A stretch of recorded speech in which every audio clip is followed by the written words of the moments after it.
This year we are trying to learn from the experience of the disciples of Jesus, and we are going chapter by chapter, event by event, through their lives to learn the things that Jesus wanted them to learn and apply in their Christian walk.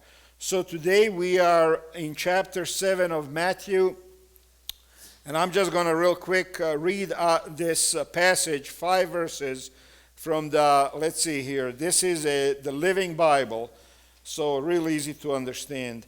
This is what it says: don't criticize, and then you won't be criticized, for others will treat you as you treat them. And why worry about a speck in the eye of a brother when you have a board in your own? Should you say, friend, let me help you get that speck out of your eye, when you can't even see because of the board in your own? Hypocrite, first get rid of the board, then you can see to help your brother. When I try to study this to learn what it really means and to apply it and to share it with you, one of the main points here is that this is the lesson that Jesus wanted his disciples to learn. I mean, there was a lot of people in the audience when he was speaking these words, but one of the groups of people that he really focused on were his disciples. He wanted them to learn this lesson because they were the future leader of Christianity. They were the backbone, the foundation of the Christian movement. So this is why this is important, because if Jesus wanted them to learn this, then obviously there is a lesson in there for us as well, because we are continuing the work of the disciples, the work of the apostles. We are the disciples. You know, we like to say we are disciples and we are following Jesus and we are learning how to be a disciple and improving as disciples. So here is the lesson for us that I want to share with you today and see how we can apply it. KJV, I'm just going to go through these. KJV says, judge not that you be not judged. NLT, stop judging others and you will not be judged. Don't criticize people and you will not be criticized. Stop pronouncing censorious, and I don't know if I'm pronouncing that right, criticism. A criticism that's censoring somebody. In order that you may not be the object of censorious criticism yourself. Young's literal, judge not that you may not be judged. And then John Lightfoot writes that this is also a common proverb in the Jewish culture. In the measure that the man measureth, others measure to him. I used to tell an example of my father that he told me when he was still around. You know, he told me that one year when he was a little boy, a neighbor lady came over to their house, and they live, one of these days I'm going to have to show you the pictures of where they lived, in this countryside that's, you have ocean on the one side and you have mountain and the rocks on the other side, and nothing can grow because the soil, there is no soil, it's just granite, it's just stone and rock. If you want to dig a well, you can't dig it. You have to use dynamite to blow a hole in there. Literally, that's how they dig wells. If you want to build a foundation for your house, you do it with a dynamite. You can't dig. It's just so hard, you know. So when my dad was a young boy, 1920s, there was no food. They couldn't grow nothing, you know, and it was poverty like you would not believe.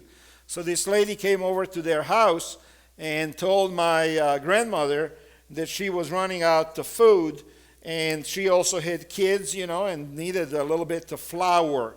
And they would take corn flour and they would just boil it in water. If they had salt, great. If they did not, that, you know, fine. They would just eat it that way, you know. Grits. We call it grits here, you know, and I love grits to this day. Every time I travel south, I stop somewhere and I have grits, you know. But so my grandmother told my dad, who was at that point 7, 8 years old, she said, go over there into where they kept food and get this lady a little bit of flour because in my dad's house they had some. So he went in there and he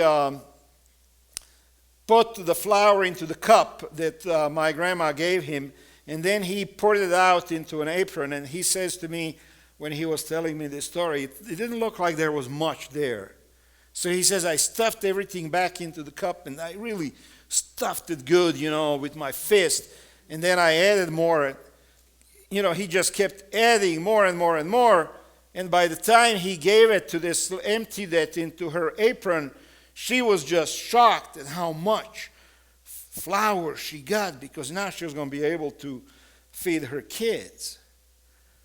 How you measure to others is how it is going to be measured out to you when you have a need. So Jesus is trying to teach this lesson to his disciples, future leaders of the movement. Do not criticize. Do not sit as a judge upon another man's motives. Do not attempt to interpret the desires of his heart. Holman New Testament commentary says, do not judge others until you are prepared to be judged by the same standard. And then, when you exercise judgment toward others, do it with humility. So, obviously, Jesus is not saying that we should not discern, or that we are always going to judge. You read a story in the newspaper about a guy who killed a toddler because the toddler spilled, this is a true story, I forget what it was, coffee or a soda pop on his video game. So the boyfriend of this lady killed her little toddler, just threw him against the wall as hard as he could, because this baby didn't know what she was doing, and she spilled something on his stupid video game. Of course I'm going to judge that. Of course I'm going to say that's bad, that's evil. This guy deserves who knows what. So, there are situations where you can judge when something is evil. But do I judge in a sense that I say, I am better than this guy? Do I say, I'm superior to this guy? Do I look down on him? Do I know everything that happened to this person in their life? Take a pedophile, for example. All the kids are downstairs, so we can talk as adults.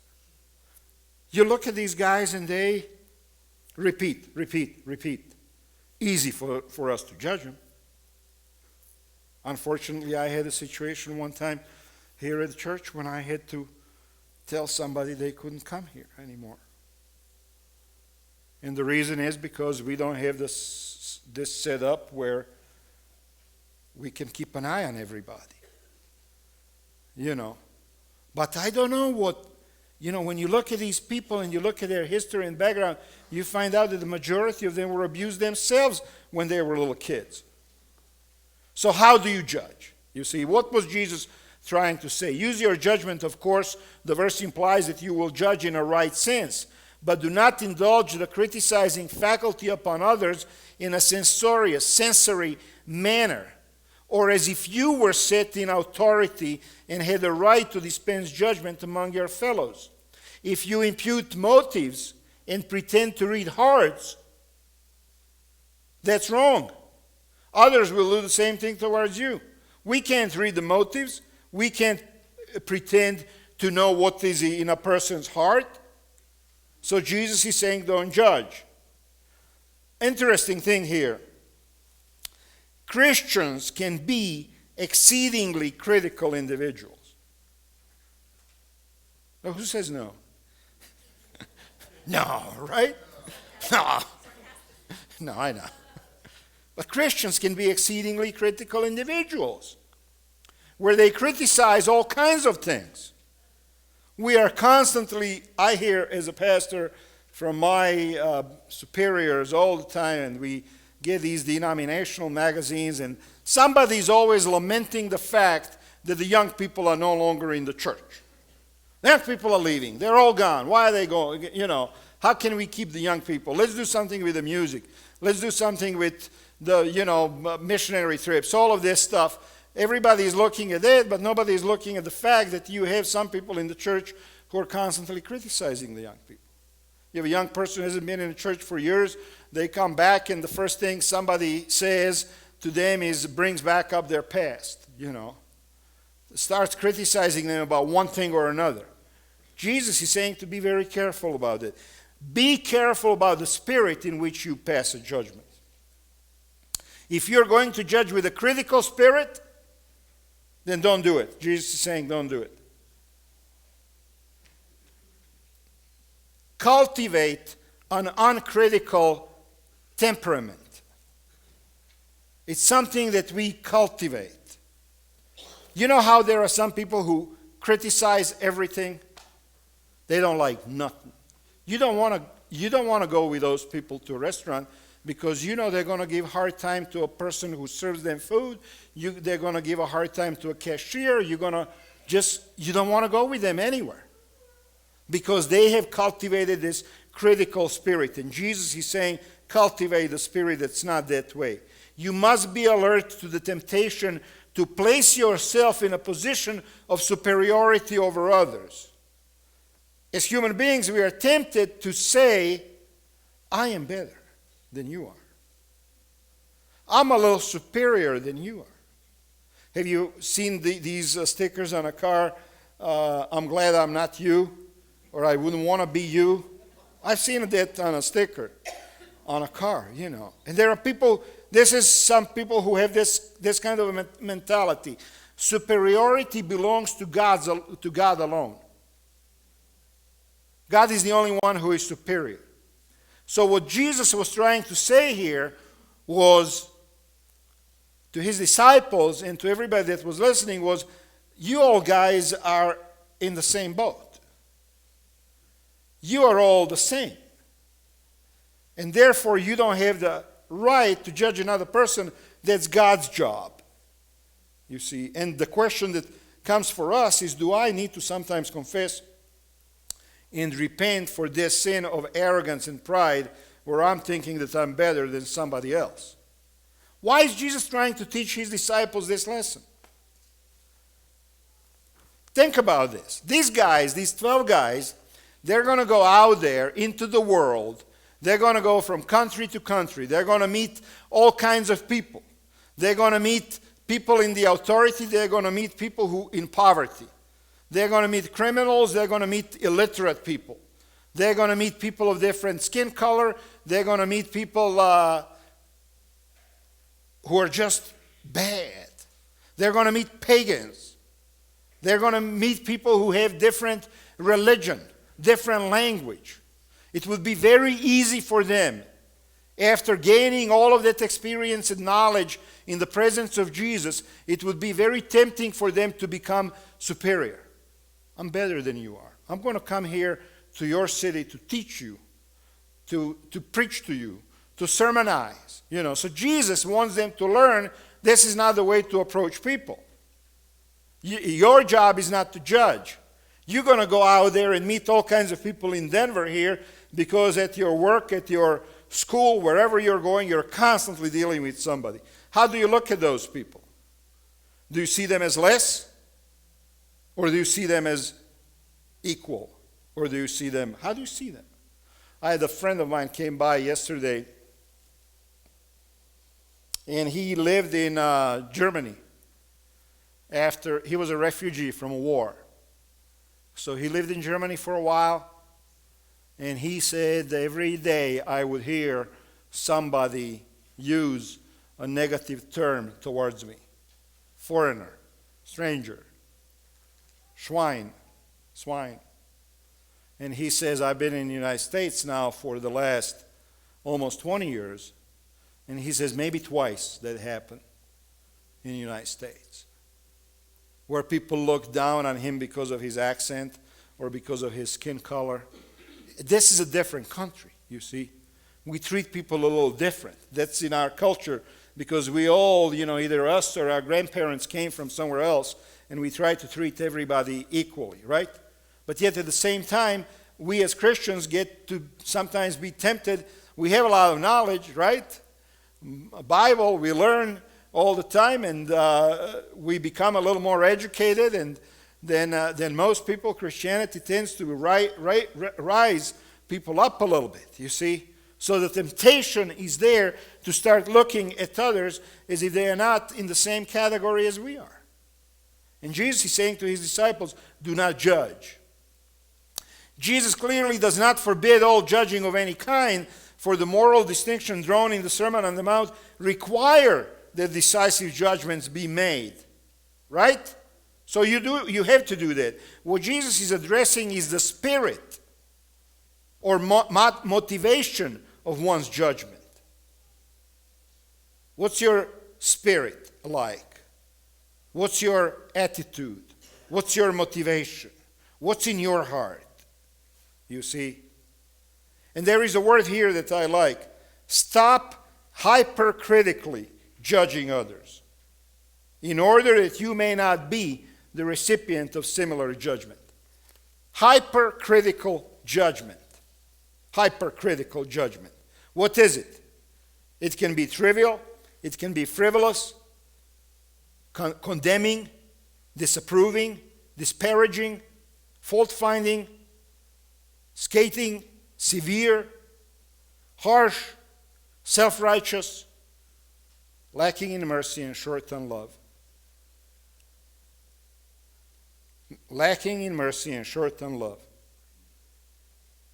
Unfortunately, the Church of Jesus Christ is far from immune. And as someone has quipped, a few in the church even think, listen to this, their critical spirit is their spiritual gift. So some people who criticize everybody, they think there's a spiritual gift. They call it the spirit of discernment. And all of a sudden you have a church where you're not safe. You're not safe from people who think they're better than you. Be merciful. Be merciful just as your Father is merciful, is what Jesus is trying to say. Stop passing unfavorable, critical, fault-finding, condemning judgment, and you will not be judged. And do not condemn. Stop declaring or pronouncing others guilty.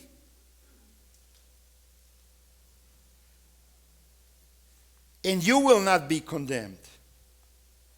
Pardon others.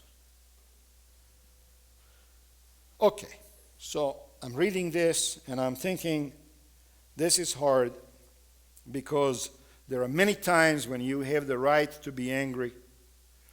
There are many times when you see the injustice. There are many times that you have to act in defense of somebody who is being treated wrongly or violently. So where do we go from here? How do I pardon? So I'm thinking about that, but I'm also thinking about all of those little offenses that people do against us. Maybe a lie against you. Maybe a little bit of a gossip. Maybe a little bit of maybe they put you down. Laugh at you. Make fun of you. Mock you. We have that, right? It doesn't just happen in the 4th grade. It happens. Make stupid remarks about you that hurt you. Right? All of those things, I think Jesus is saying, pardon. Let go. And you will be pardoned. Be patient with the faults of others. Because you know what? Sometimes they have to be patient with my faults and your faults. So Jesus is saying, he's trying to teach his disciples, be different. Be the children of merciful God. Don't be quick to judging others. Be quick to judging yourself. The disciple who takes it on himself to be the judge of what another does usurps the place of God. Do not assume the place of God by deciding you have the right to stand in judgment over other people. That's God's job. That's not my job. Now, there is something that we can judge and discern. You can know the people by the fruit of their life. And you can judge the fruit. You can judge that fruit. If a man or a woman is constantly breaking the law, that's the fruit of their life. If they are a liar, if they don't keep their word when they say they'll do something, if you loan them money and they tell you you see it on Friday and you don't see it until, or maybe never, that's fruit. You see, if they are constantly using horrible language, well, that's not good. And I like to use that as an example, for example. See somebody and every second word is a cuss word. That's a fruit. You can discern that. You can judge that. But you can't judge their heart. We can judge the fruit of a man, but we can rarely judge their motives with accuracy. When I was growing up, us kids in the neighborhood, we got together and we all learned how to cuss. And we all learned how to cuss in many very eloquent ways. When I came to the United States, I was 16 years old. I got together with all of my buddies in the neighborhood, and I learned how to eloquently cuss in English. Because, and then that becomes a part of you. That's how you talk. Maybe when you were a kid, you had an unreasonable parent. And to get out of trouble, you had to lie. Happens. And that became a way of life.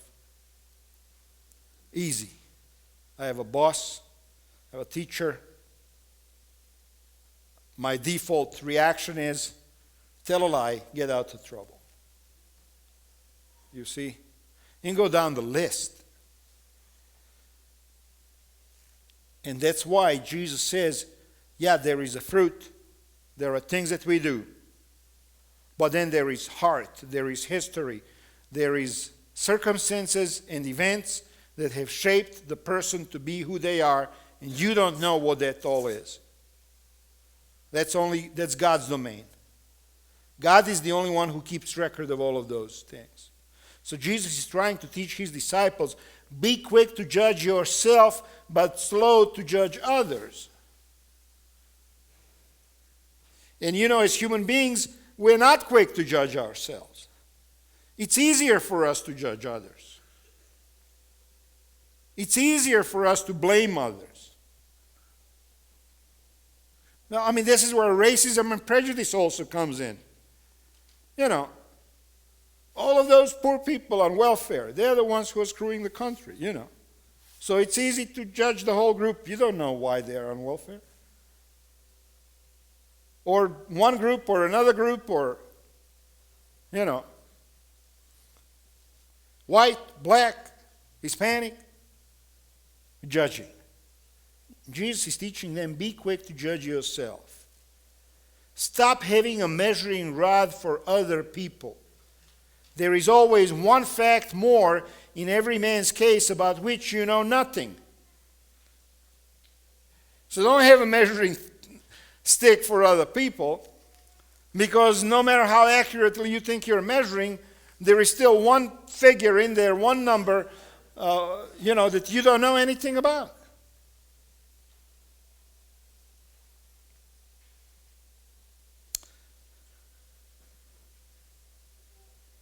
Think also how tender you are towards your own faults. You remember the lesson that we learned a few weeks ago? We look at a person when they do some bad and we say they're a bad person. When we do the same thing, we say, well, you need to know my circumstances. Don't rush to judging me. You don't know the whole story.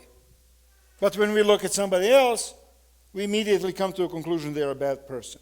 Think also how tender you are towards your own faults and how ingenious in finding excuses for anything which you have done amiss.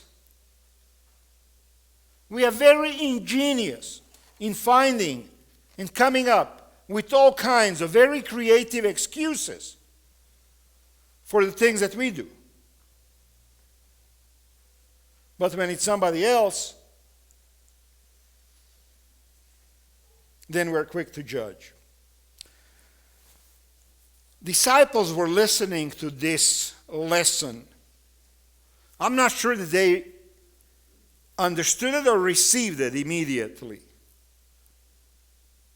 But by the time they started their ministry, and by the time they finished their ministry, they became a lot humbler than they were at the time of this sermon.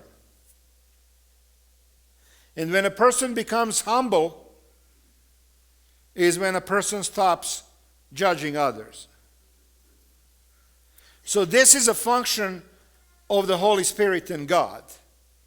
Because I can tell you all of this stuff, but it's hard. How do you, human nature has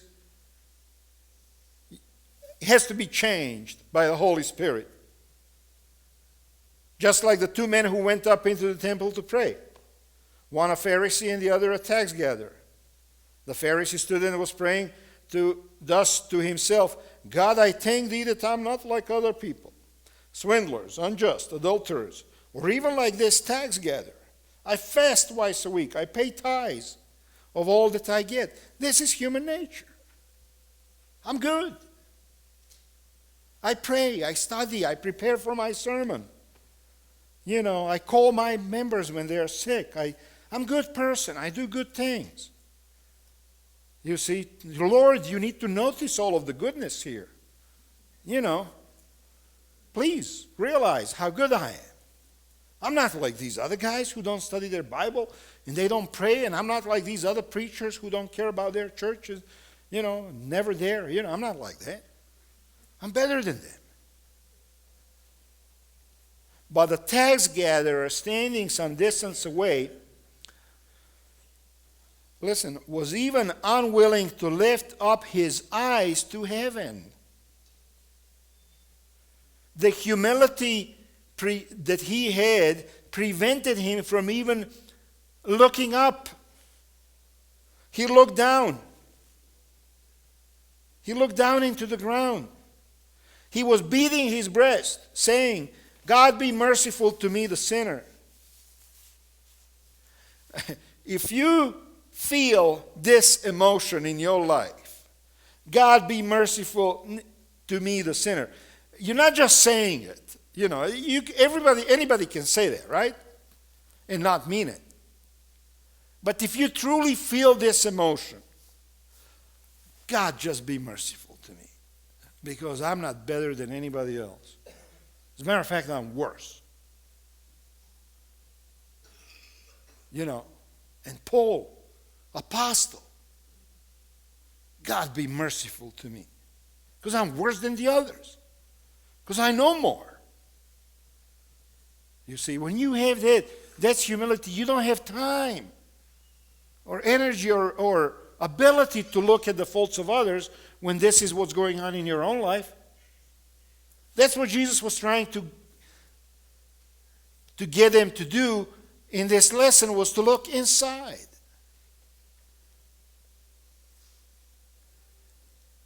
And once that happens with the help of the Holy Spirit, I think, is when you stop being judgmental.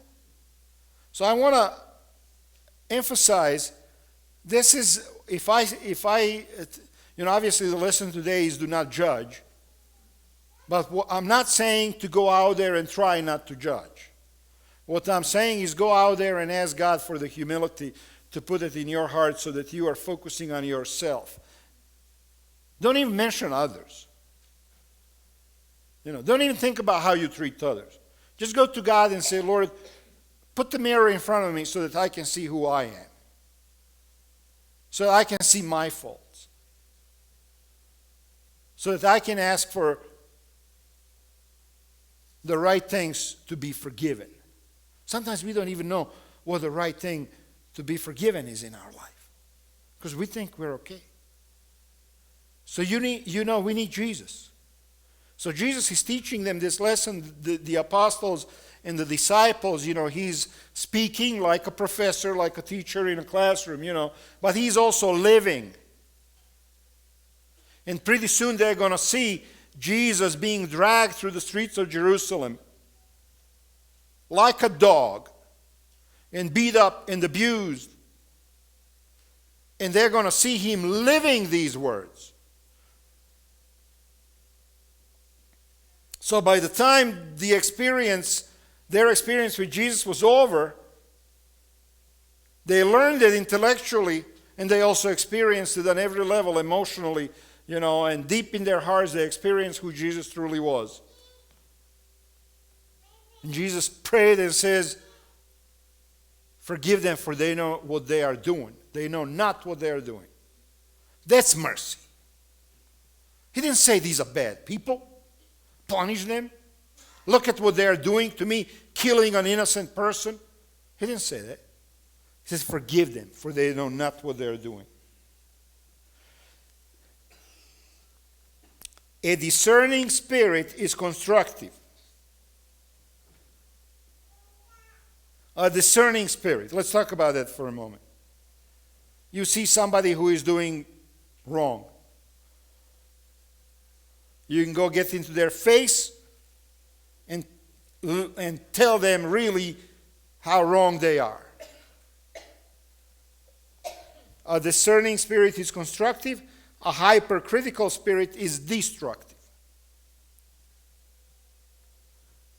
So the attitude. So Jesus is teaching them, when you go out there into the world and you start preaching the gospel to the pagans and to the illiterate and the poor and to the violent and to the angry and to the abused, a discerning spirit is constructive. You have somebody at work, you have somebody in your life, you have somebody in your family, they're doing something wrong. You can preach to them all you want to. You can bash them with the Bible all you want to. You can tell them they're going to hell. You can tell them all of those things. A discerning spirit is going to do something different. Number one, pray for them. Number two, talk to them. If I see somebody that I know is going down the path that's going to lead them into destruction, the best thing that I can do as a pastor is go and be their friend. Talk to them. Share with them how God has helped me to change. That's the best thing I can do. And you know what? When you talk to people and when they know that they can count on you, that you're their friend, that you're not judging them for the things that they are doing, they'll come to you and they'll say, you know what? Pray for me. This has been a weakness in my life.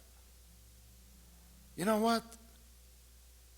People know their weaknesses. I don't need anybody to come and tell me. I don't need you to draw it out for me on a big board. I know. I know what's wrong with me. And you know what's wrong with you.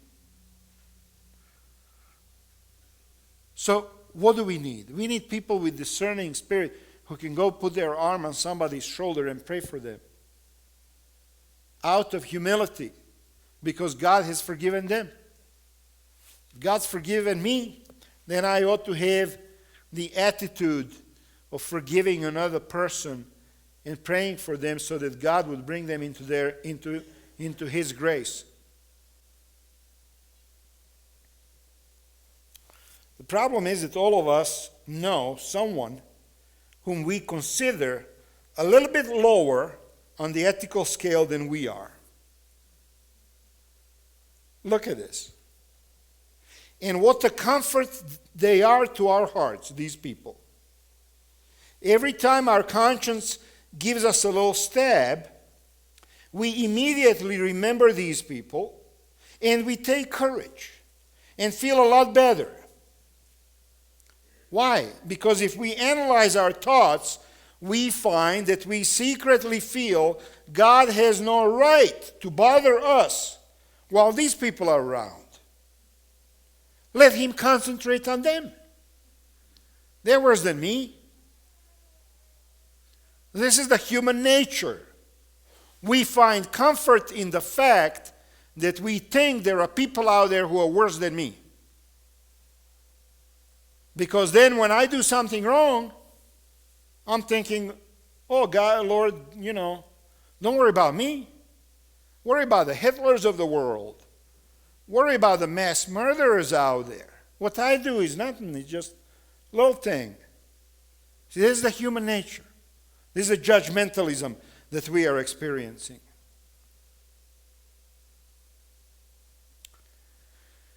How do we change?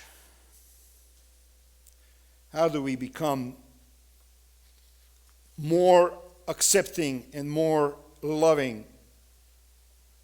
How do we become what Jesus wants us to become? It's hard because it is easier to jump to negative conclusions about people than it is to assume the best about them. It's easier to come to negative conclusions. Think about this. When you meet somebody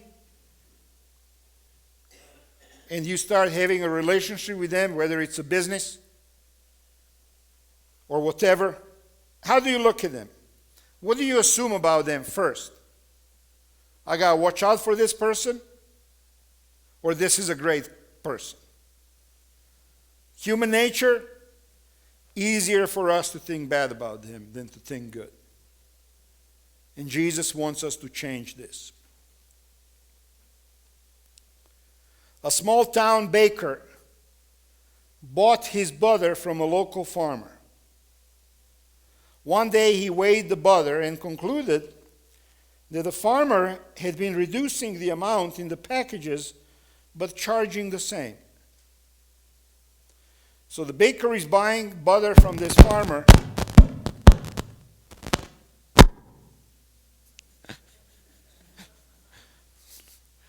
It was not done on purpose. Okay. And he notices that he's getting less and paying the same. So he takes the guy to court. And the judge asks the farmer, "Do you have measuring weights?"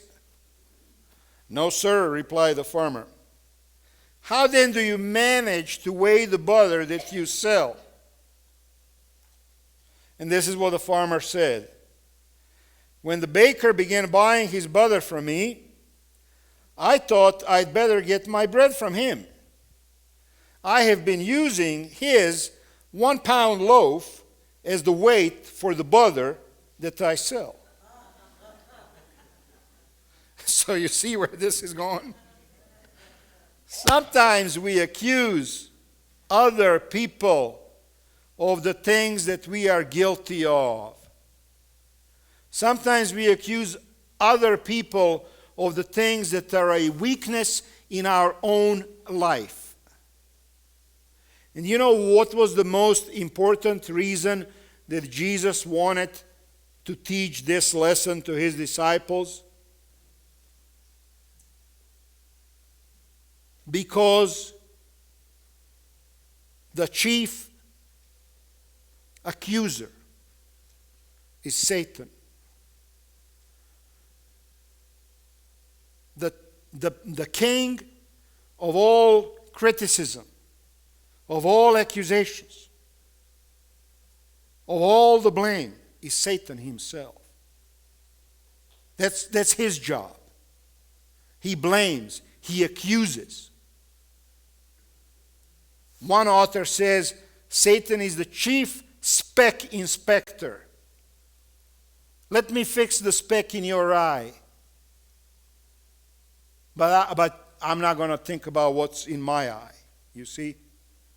So Jesus wanted to teach this lesson to his disciples because he did not want them to serve Satan. And I believe when we judge, when we go after other people, and when we focus on other people, we are definitely doing the work of Satan at that point. Inspect your own life before you look for specks in others. Inspect your own life. Once the disciples were able to do this, once they delved deep into their hearts, Peter broke down and cried once he realized who he was. They ran away from Jesus in shame of how weak they were. But out of their humility,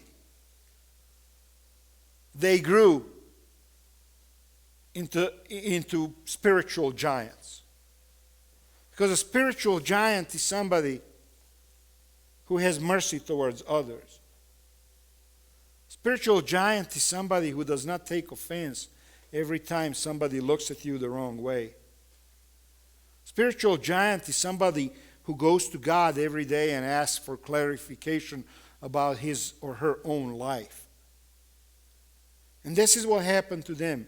They were not perfect, by all means. And we are not going to be perfect by all means.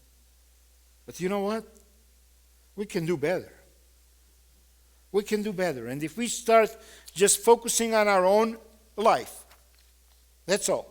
Just focusing on our own life, that's going to take our eyes off of everybody else. I hope that these lessons are valuable to you in your spiritual walk. And I will see you in 2 weeks. Milos is going to continue on this series. He's going with me, but he's flying back. And he is going to continue on this series next week.